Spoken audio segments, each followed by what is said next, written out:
Enséñame, pues, Padre Santísimo, a ser receptivo a tu palabra, Señor, y a meditar conforme a lo que tú me instruyes, para poder así ir cambiando las cosas que tengo que dejar atrás e ir asumiendo las cosas que me faltan por cambiar.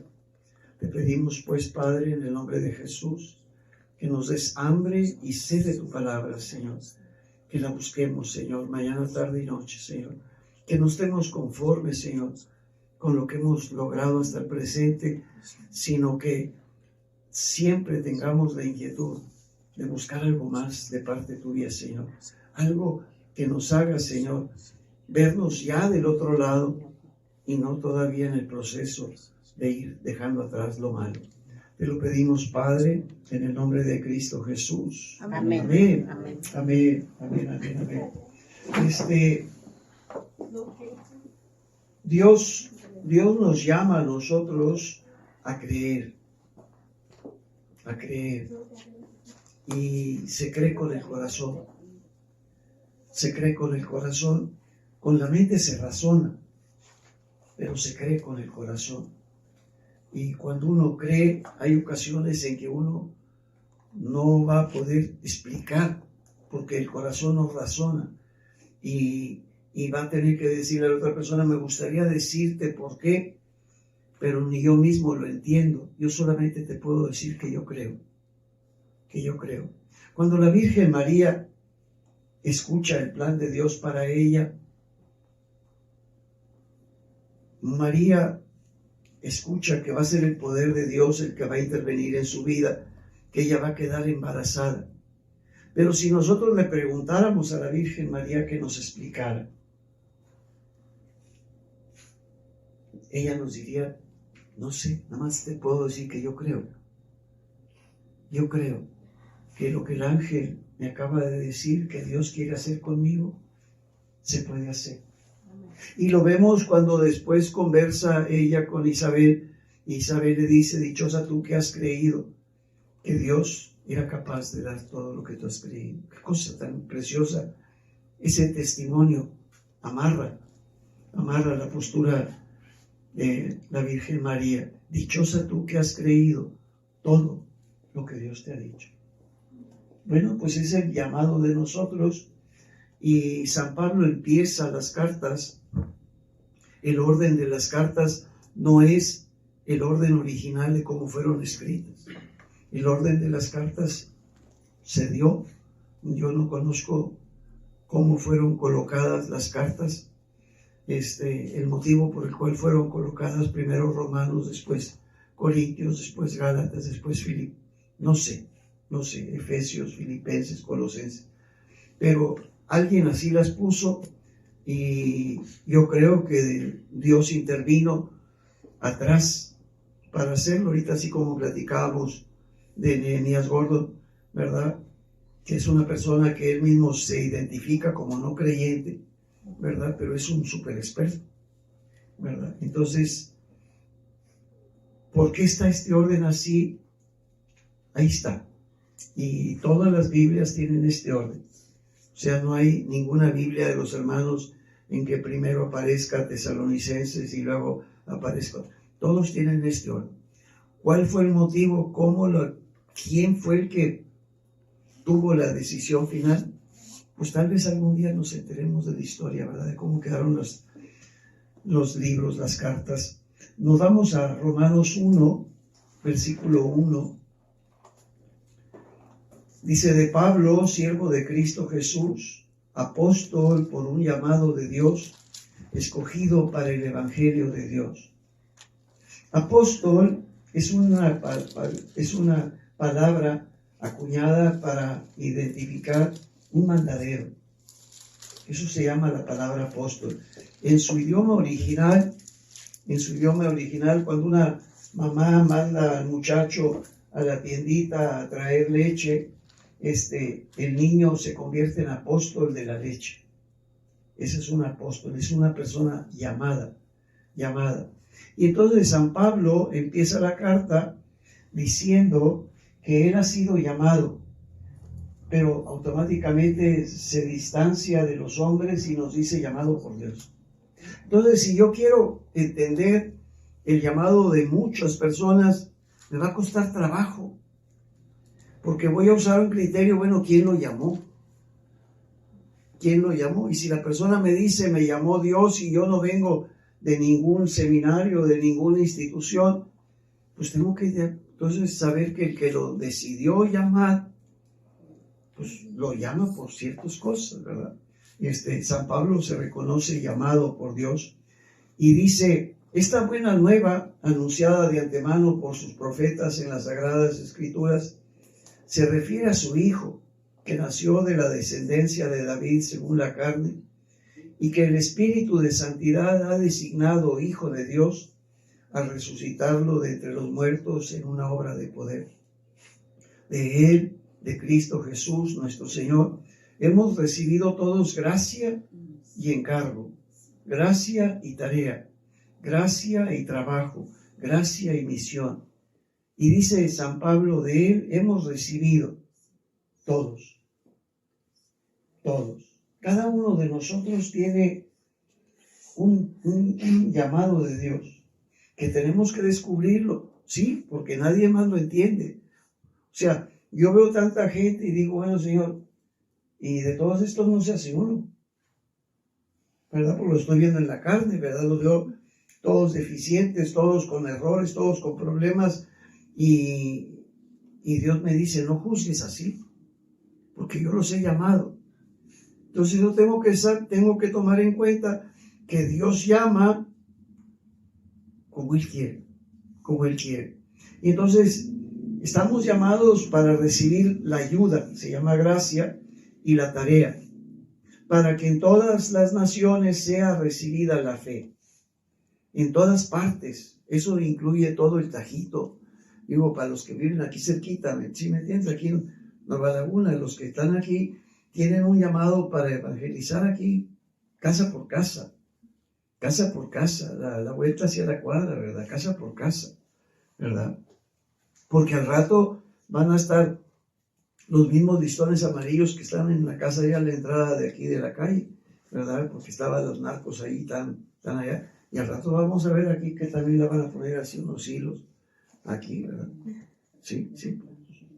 Ateos, porque no predican la palabra. Pero bueno, dice la palabra, el encargo, la gracia, que la ayuda que Dios nos da, es para que nosotros llevemos el Evangelio a todas partes. A esos pueblos pertenecen ustedes, elegidos de Cristo Jesús, que están en Roma. Dios los ha llamado, los ama, los ha llamado y los ha santificado. Hay personas que dicen, ay hermano, pues yo no soy santa. No seas mentiroso. Porque somos santos, porque el que es santo nos hizo santos. Él es quien nos llamó y nos santificó a nosotros. Que no se note en nosotros porque todavía nuestra conducta es deficiente, eso es otra cosa. Pero en el momento en que nosotros somos apartados de este mundo para acercarnos más a Dios, en el momento que Él hace ese apartamiento y nos va acercando, a partir de ese momento estamos siendo santos. Santo es algo que Dios utiliza. Eso es santo, algo que Dios utiliza. En el Antiguo Testamento había muchos trastos. Todas las tribus tenían sus trastos de cocina, todos.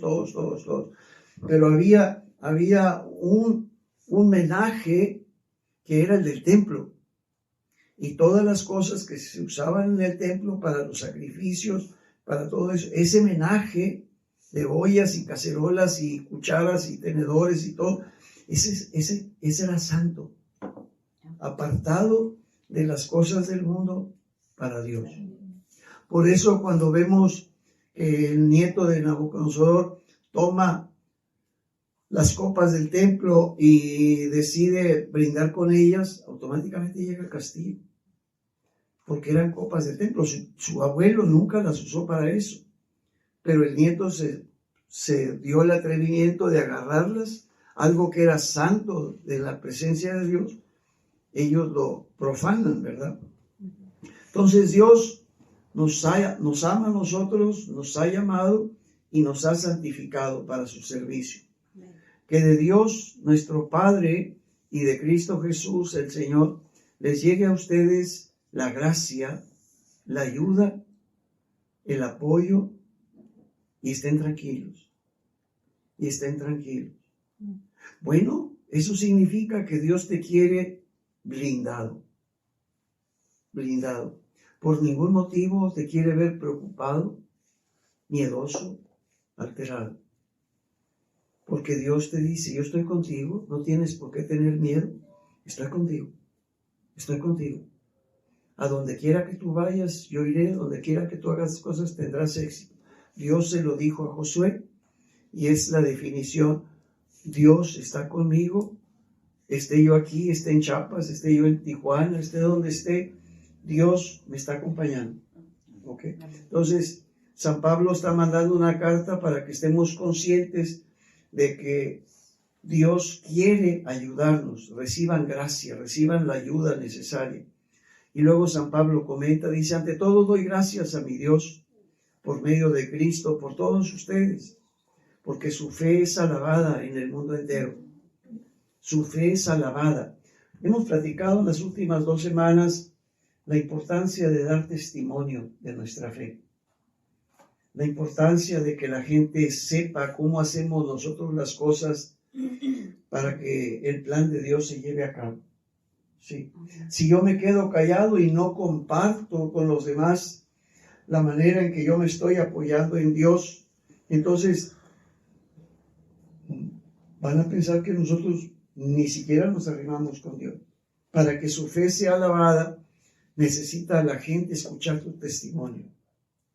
Necesita la gente escuchar tu testimonio.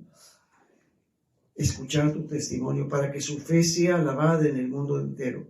Dios sabe que los recuerdo constantemente en mis oraciones mientras le rindo ese culto espiritual que es trabajar por la buena nueva de su Hijo. Culto espiritual, o sea, la manera en que tú le rindes a Dios honor y gloria es a través de tu conducta. A través de tu conducta. Lo que la gente ve que tú haces por Dios es un culto espiritual.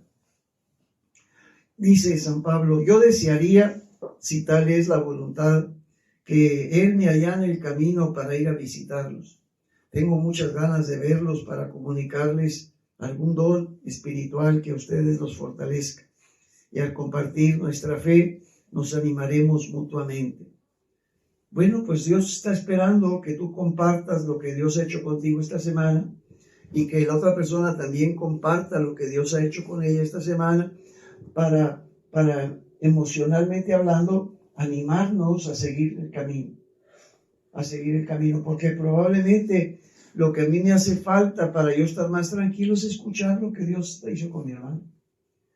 Porque si Dios lo hizo con ella, lo puede hacer conmigo también. Si Dios lo hizo allá, lo puede hacer aquí también. Entonces, es importante que tú compartas lo que Dios está haciendo en tu vida para que la otra persona también se anime. Yo les platicaba ahorita en el anexo a los muchachos que si con la edad se nos quitara los tarugos,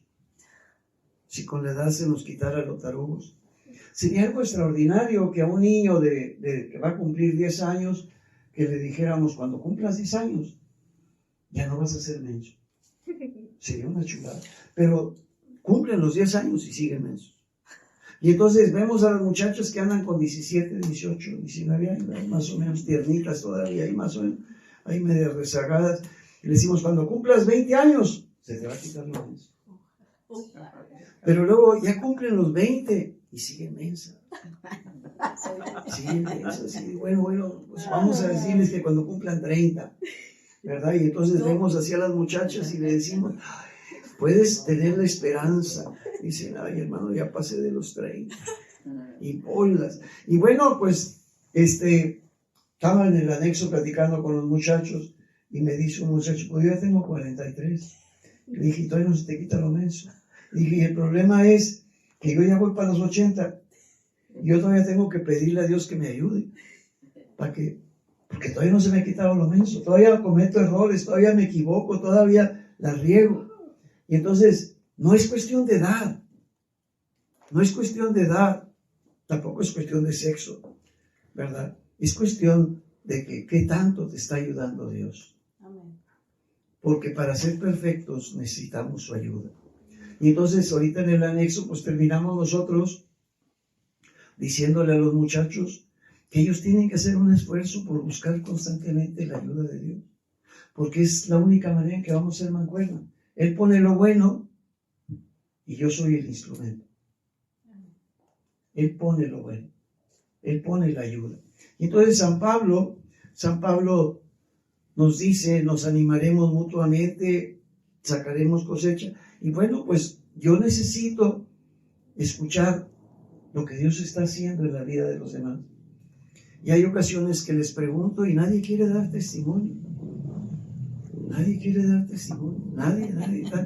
Pura gente aguada. Pura gente aguada. Pura gente que toda la semana estuvo desconectada, estuvo en sus cosas, en su mundo. Y no tiene para decir, hermano, es que yo fui a tal parte y el Señor me ayudó para poder entrar. Yo fui a tal parte y el Señor me dijo lo que yo tenía que hacer. No, yo fui a tal parte y el Señor me protegió. Pero no vemos testimonio. Entonces la fe no crece. Dice, quiero que sepan, hermanos, que muchas veces me propuse visitarlos, pero hasta el momento no he tenido la posibilidad de ir a cosechar algún fruto entre ustedes, como he hecho en otros países.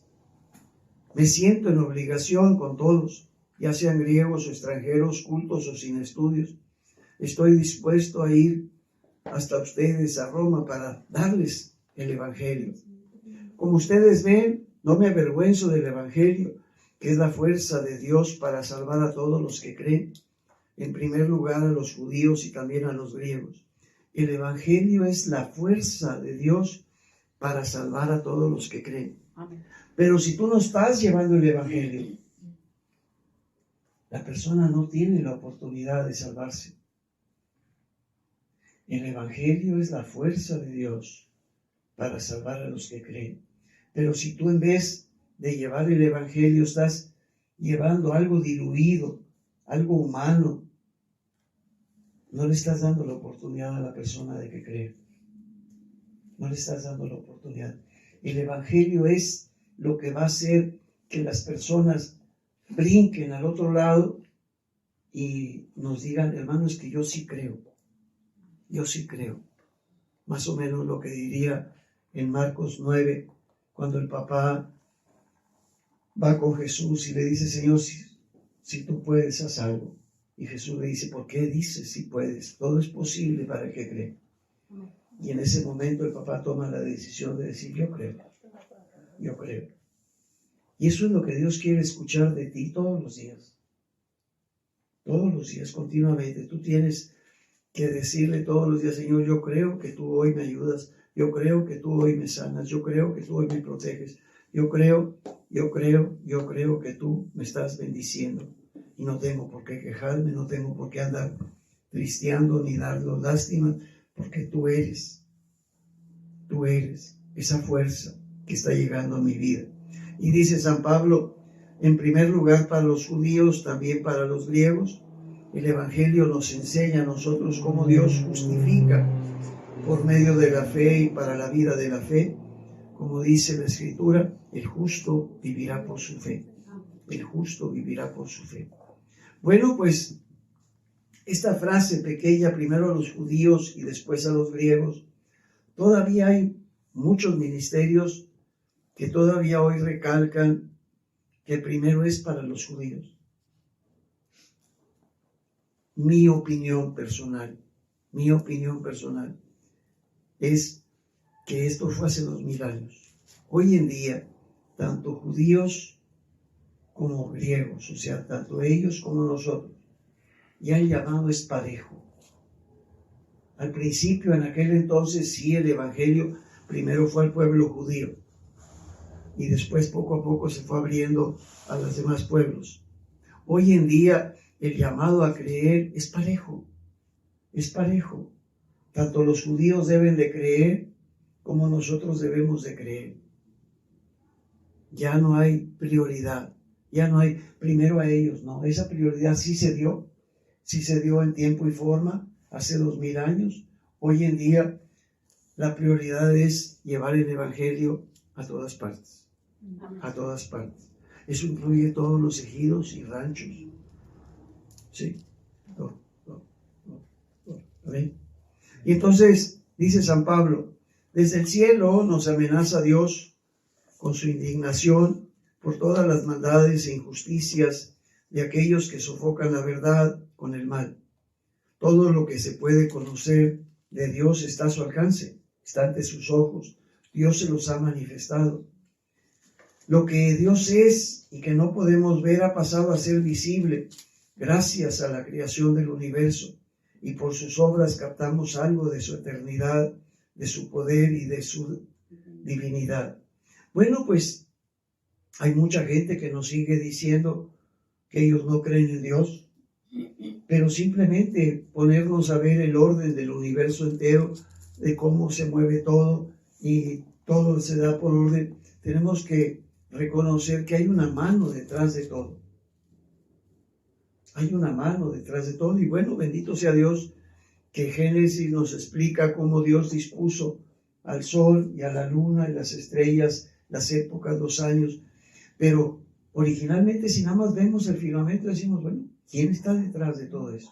Y la Biblia nos ayuda a aumentar nuestro conocimiento, pero hay gente que se enterca, y vamos a seguir encontrando gente que hoy en día nos dice que son ateos, gracias a Dios, y que ellos no creen que Dios existe, que son puras pamplinas de los hombres. Pero si se pusieran realmente a ver, no hay más que una sola manera de explicar. Hay un creador que está detrás de todo eso. ¿Okay? Y entonces dice San Pablo, de modo que nadie tiene disculpa. A pesar de que ellos conocían a Dios, no le rindieron honores ni le dieron gracias como le corresponde. Al contrario, se perdieron en sus propios razonamientos y su conciencia cegada se convirtió en tinieblas. Eso significa que en el momento que tuvieron la oportunidad de creer, ellos resolvieron no creer y poco a poco fueron empeorando. Por eso Jesús en el Nuevo Testamento nos dice, hablando de los maestros de la ley y los sacerdotes, que ellos habían resuelto no creer en creer.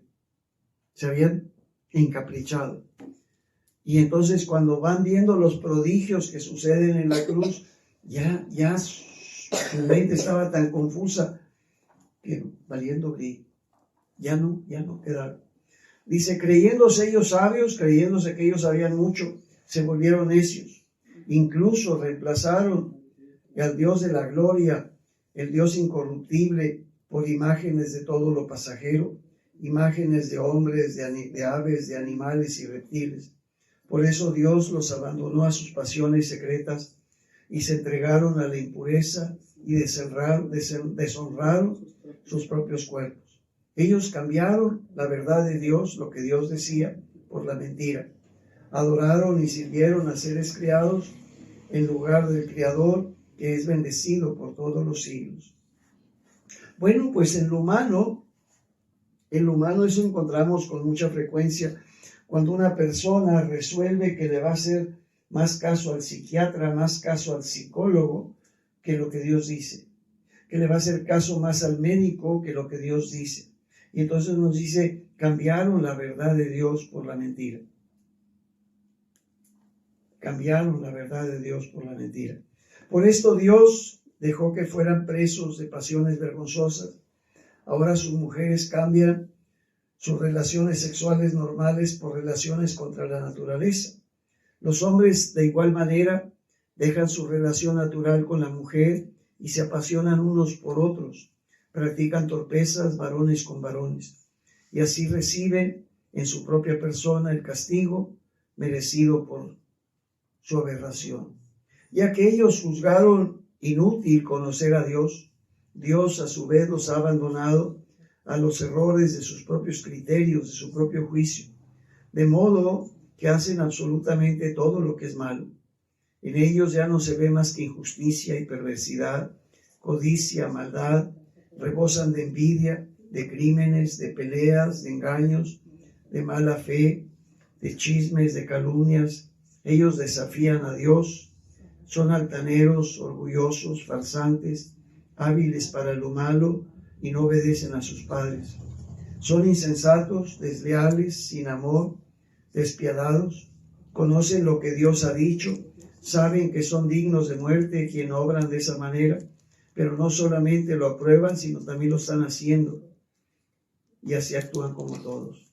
Tenemos hoy en día cosas que van cambiando, pero por ejemplo Dios nos dice, bendigan lo que Dios bendice, maldigan lo que Dios maldice.